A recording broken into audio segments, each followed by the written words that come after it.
غیر المغضوب علیہم ولا الضالین۔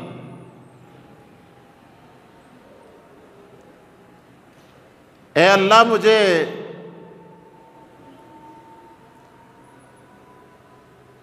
ان لوگوں کے راستے سے بچا جن پر تیرا غضب ہوا،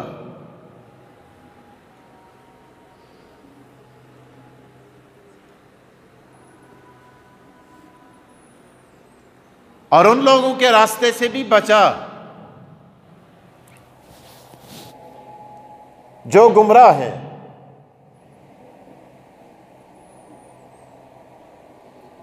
جن پر غضب ہوا یہ یہودی ہیں، اور جن کو قرآن گمراہ کہتا ہے یہ عیسائی ہیں۔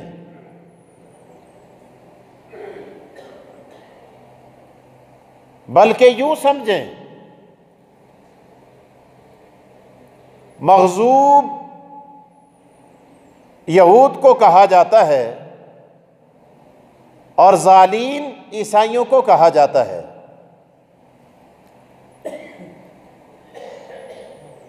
یہ دونوں طبقات اسلام کے اور مسلمانوں کے دشمن ہیں۔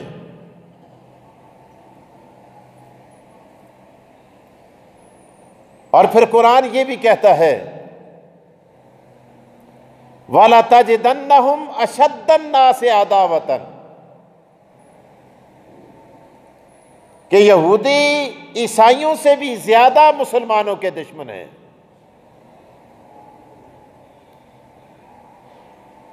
اشد الناس، سارے کافروں سے زیادہ۔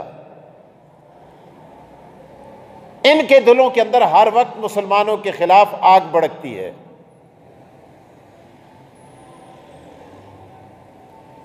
آج جن کی چیزیں، جن کی مصنوعات،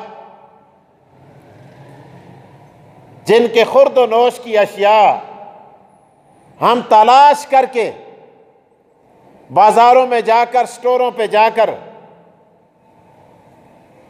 یہ لیور برادر، یہ فلاں برادر، یہ فلاں برادر، آج ہم ان چیزوں کو استعمال کرتے ہیں۔ قرآن کہتا ہے مسلمانوں یہ تمہارے دشمن ہیں۔ اور کہیں قرآن یوں کہتا ہے کہ ان کو اپنا رازدان مت بناؤ۔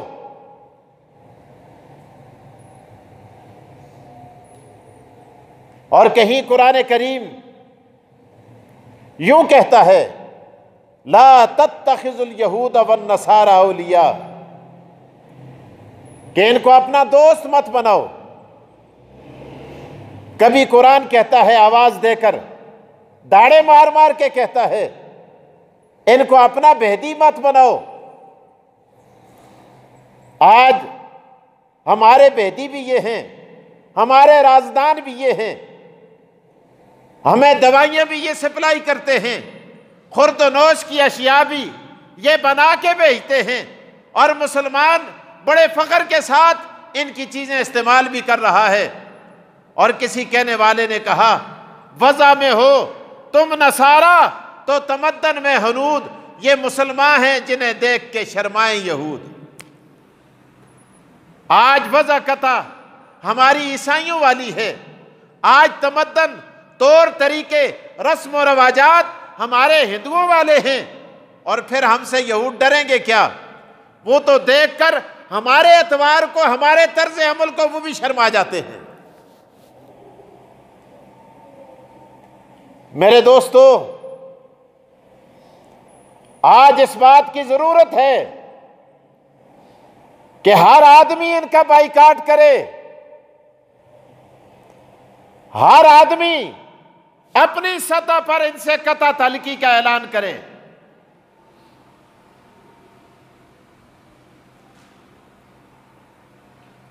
آپ نے دیکھا مسجد اقصی جو مسلمانوں کا قبلہ اول ہے، قبلہ اول مسجد اقصی ہے۔ آقا دو جہاں محمد رسول اللہ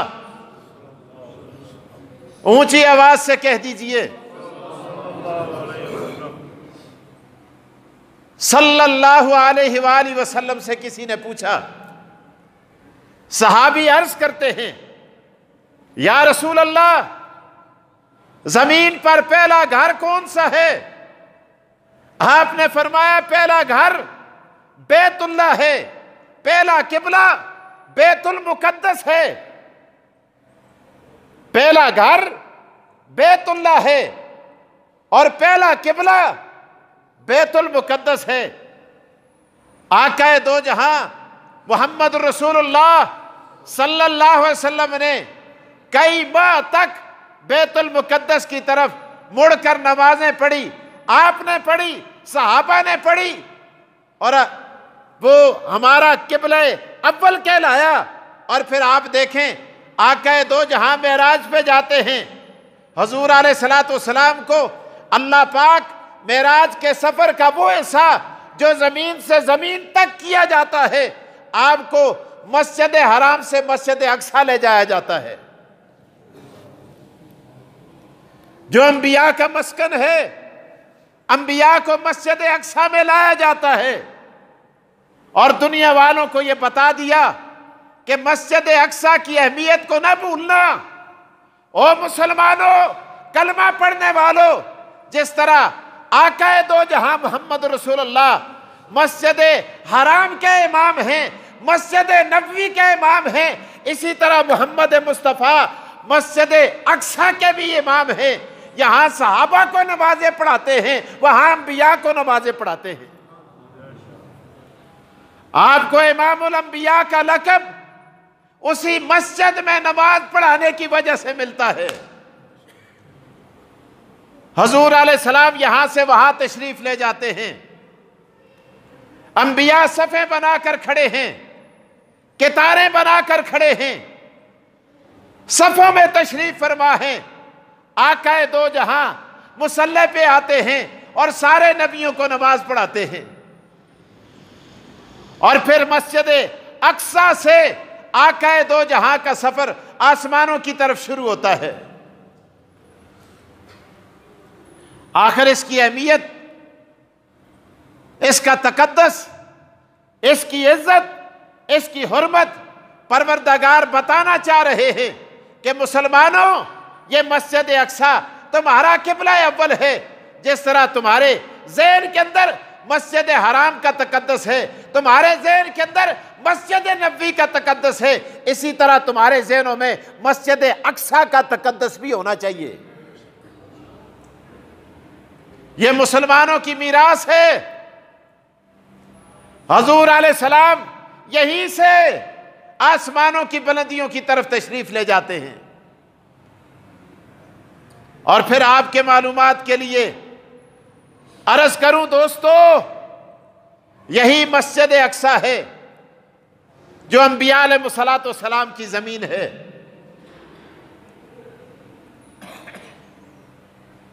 حضرت سلیمان علیہ السلام تشریف لائے فلسطین میں،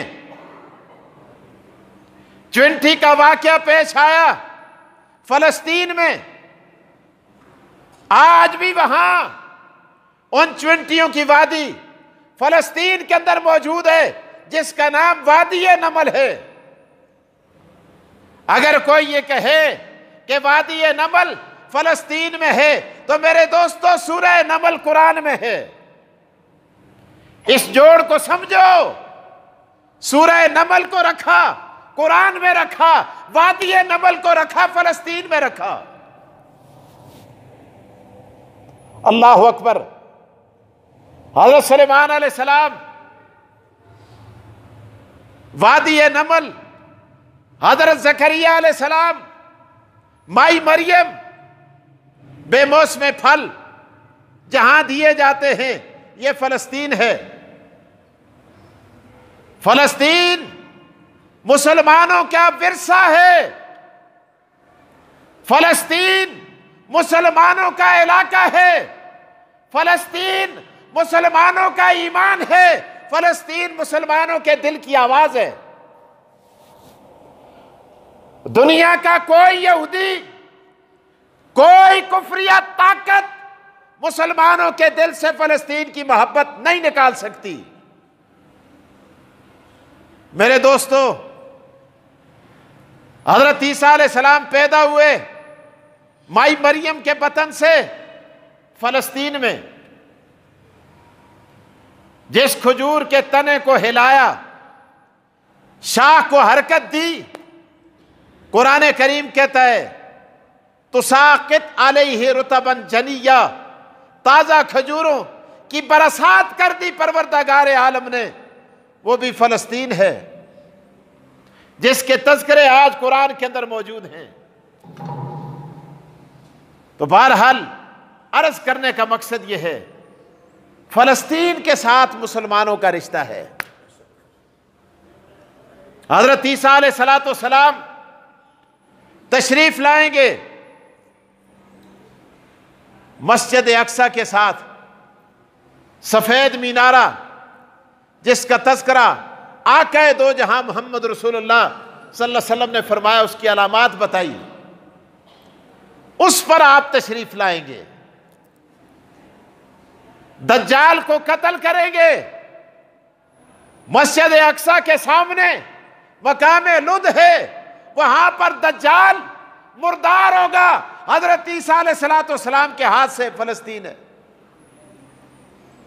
یہ سارے رشتے فلسطین کے ساتھ مسلمانوں کے استوار اور قائم ہیں. تو میرے دوستو، آج ضرورت اس بات کی ہے کہ ہم ہر لحاظ سے یہود و نصارہ کا بائیکاٹ کریں، ان کی مصنوعات کا بائیکاٹ کریں، ان کی بنائی ہوئی چیزوں کا بائیکاٹ کریں، ان کے تمدن کا بائیکاٹ کریں، ان کی عادات و اطوار کا بائیکاٹ کریں، اور ہم اپنے اندر غیرت پیدا کریں، دین کی محبت پیدا کریں، تو ہم کامیاب و کامران ہو جائیں گے. لیکن ہم نے دین کو چھوڑا، نبی علیہ السلام کے طریقوں کو چھوڑا، آقا دو جہاں کی سنت کو چھوڑا، تو ہم مغلوب ہوں گے، وہ غالب ہو گئے ہم پر. اس سے بڑی بات اور کیا ہو سکتی ہے کہ وہ مسلمان جو مسجد کے اندر نماز پڑھ رہے ہیں، 27ویں شب ہے، آگے مسلمانوں کا عید کا دن آ رہا ہے، اور نہتے مسلمانوں کو گولیوں کی بچھاڑ کر کے، گولیوں کا نشانہ بنا کے ان مسلمانوں کو تحقیق کر دیا گیا. تو میں عرض یہ کر رہا تھا، یہود کی تاریخ کو سمجھنا ہو تو قرآن کریم کا مطالعہ کرو. قرآن سے ہمیں اندازہ ہو جائے گا کہ یہ مسلمانوں کے کتنے دشمن ہیں. آپ دیکھیں، جب آدمی نماز پڑھتا ہے، نماز کے اندر باوضو ہو کر، قبلہ رخ ہو کر، ہاتھ ناف پر باندھ کر، ہاتھ باندھنے کے بعد وہ اللہ سے دعا کرتا ہے. کیا کہتا ہے؟ اہدنا الصراط المستقیم صراط الذین انعمت علیہم غیر المغضوب علیہم ولا الضالین. اے اللہ ہمیں سیدھی راہ دکھا، صراط الذین انعمت علیہم، یا اللہ ان لوگوں کا راستہ ہمیں دکھا جن پر تو نے انعام کیا، غیر المغضوب علیہم، اے اللہ ہمیں یہودیوں کے راستے سے بچا، ولا الضالین، اے اللہ ہمیں عیسائیوں کے راستے سے بھی بچا.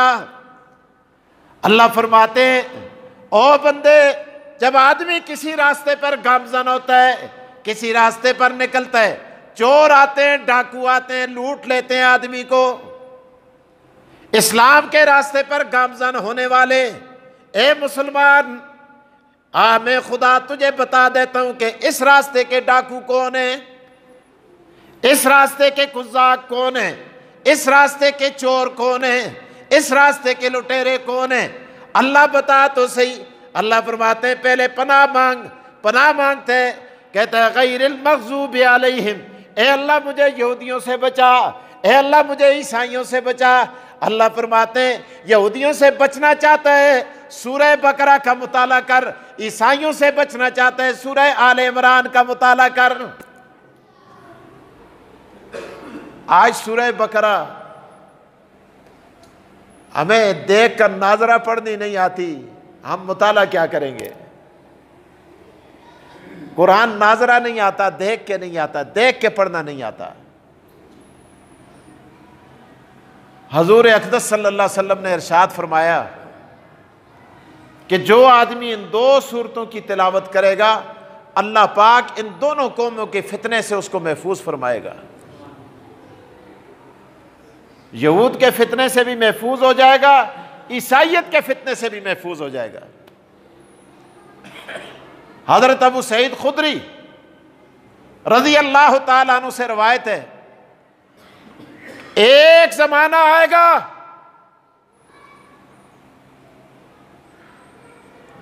فتنہ ارتداد پھیلے گا، لوگ عیسائی بنیں گے، لوگ یہودی بنیں گے، ان کا ایمان سلب ہو جائے گا۔ جو شخص ان دو صورتوں کی تلاوت کرے گا، ان دو صورتوں کا مطالعہ کرے گا، ان دو صورتوں کی گھر کے اندر تلاوت جاری رکھے گا، اللہ پاک اس کی نسلوں کو بھی ان کے فتنوں سے محفوظ فرمائیں گے۔ ایک اور حدیث ہے، آقا دو جہاں محمد رسول اللہ صلی اللہ علیہ وسلم نے فرمایا، یہودی تو دور کی بات ہے، یہ تو نظر آتے ہیں نا، عیسائی بھی دکھائی دیتے ہیں، فرمایا نہ نظر آنے والی جو مخلوق ہے نا، جنات میں بھی بہت سارے شریر ہیں، ان میں بھی غیر مسلم ہوتے ہیں، ان کے اندر ہمیں نقصان دینے والے لوگ ہوتے ہیں، جو ہمارے گھر کو، ہمارے بچوں کو، ہمارے کاروبار کو، ہماری صحت کو، ہماری املاک کو نقصان پہنچاتے۔ اللہ کے رسول نے فرمایا جو سورہ بقرہ کا مطالعہ کرے گا، سورہ بقرہ کی تلاوت کرے گا، جس گھر کے اندر سورہ بقرہ کی تلاوت ہوگی، اللہ پاک اس کو اس نہ نظر آنے والی جنات کی مخلوق، شیاطین مخلوق جو ہے، اللہ پاک اس سے بھی اس کی حفاظت فرمائیں گے۔ آج آپ بتاؤ ہمارے گھروں کے اندر کتنی تلاوت ہوتی ہے؟ ہمارے گھروں میں ہماری بچیاں، ہمارے بچے، ہمارے چھوٹے بڑے کہاں ان صورتوں کی تلاوت کرتے ہیں؟ کون پڑھتا ہے؟ اس لیے دوستو، ہم نے قرآن کو چھوڑ دیا، قرآن کی تلاوت چھوڑ دی، قرآن کا سمجھنا چھوڑ دیا، مسجدوں کا آباد کرنا چھوڑ دیا، مسجدوں کے اندر آنا چھوڑ دیا۔